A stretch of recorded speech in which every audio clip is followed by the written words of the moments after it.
Profesor Halper, AS dan sekutu akan bantu Israel bersihkan etnis Palestina. There's nothing in it. It's really kind of a non-story. Here you get the quartet, which is the United States, Russia, Europe, and the UN, that basically say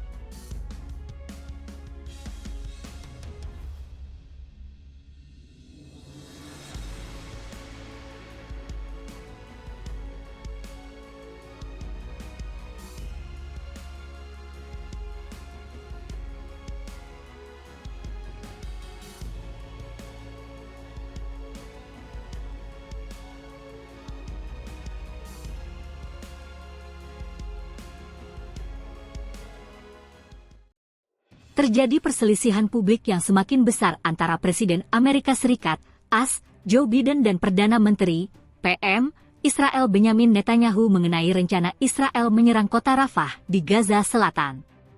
Rafah merupakan wilayah terakhir yang ditetapkan sebagai wilayah aman di Gaza, walaupun terus dibom rezim kolonial Israel. Dia menjelaskan, Israel adalah gerakan kolonial pemukim.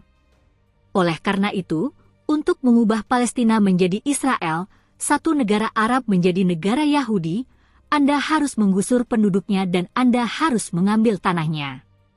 Hal ini tidak hanya terjadi di Gaza. Hal ini tentunya juga terjadi di tepi barat. Dengan menghancurkan Gaza, membuat warga Gaza tidak mungkin kembali. Sekarang, Israel ingin Mesir mengambilnya dan menempatkannya di Sinai, gurun, tetapi Mesir mengatakan tidak, papar dia.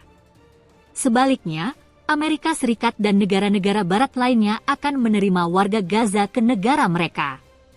Amerika Serikat akan mengatakan, baiklah, kami akan mengambil 50.000.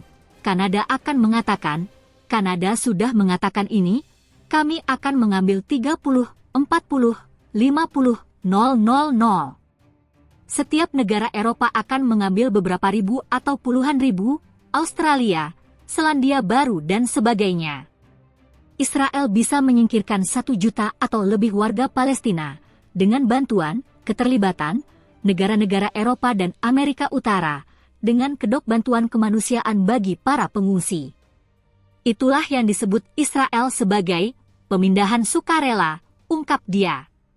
Sebelumnya, co-host Jamal Thomas bertanya tentang niat Mesir dan mencatat citra satelit menunjukkan infrastruktur sedang dibangun di Gurun Sinai yang mungkin dimaksudkan untuk menampung calon pengungsi Palestina.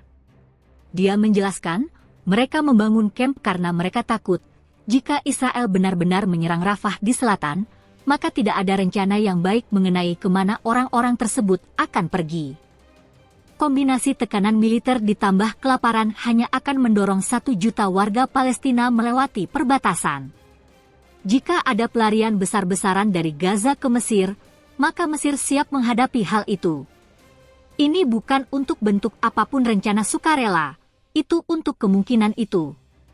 Rencana utama Israel, menurut Halper, adalah mengurangi jumlah warga Palestina di wilayah tersebut dan kemudian menciptakan apartheid bagi wilayah lainnya. Israel akan mengunci mereka di pulau-pulau kecil dengan bantuan Biden. Kita akan menyebut wilayah Bantustan itu sebagai satu negara, dan sekarang kita memiliki solusi 2 negara. Israel menguasai 85% wilayah negara ini, mereka mengendalikan segalanya, dan Israel adalah negara Yahudi, tapi ada negara Palestina di beberapa pulau kecil yang akan diakui komunitas internasional dan sekarang kita sudah selesai dengan Palestina dan kita bisa lanjutkan, ungkap Halper.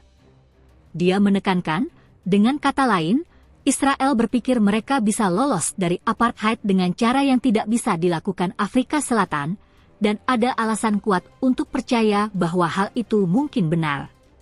Daripada mendorong solusi 2 negara yang tampaknya semakin kecil kemungkinannya, Halper berpendapat Israel harus diubah menjadi satu negara demokratis dengan hak yang sama bagi semua warga negaranya.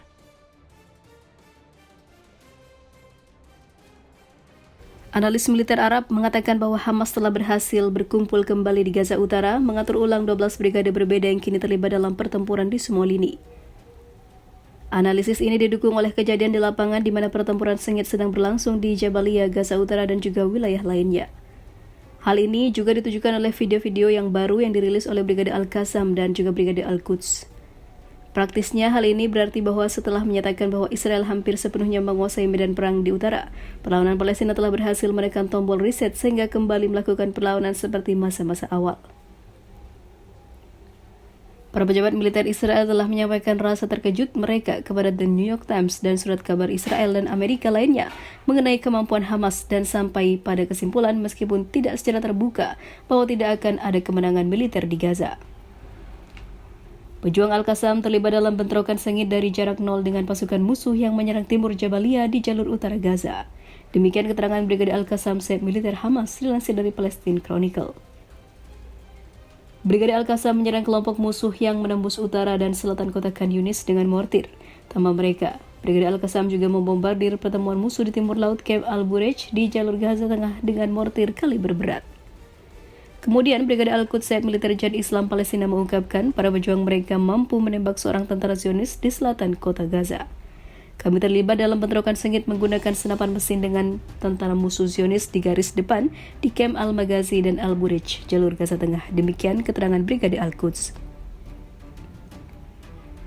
Kami menargetkan tank Zionis berkafa dengan peluru tandem di poros utara Camp Nusairat. Brigade Al-Quds juga terlibat dalam bentrokan sengit dengan pasukan musuh Zionis dengan senapan mesin dan juga senjata yang sesuai di timur tengah dan juga selatan kota Khan Yunis.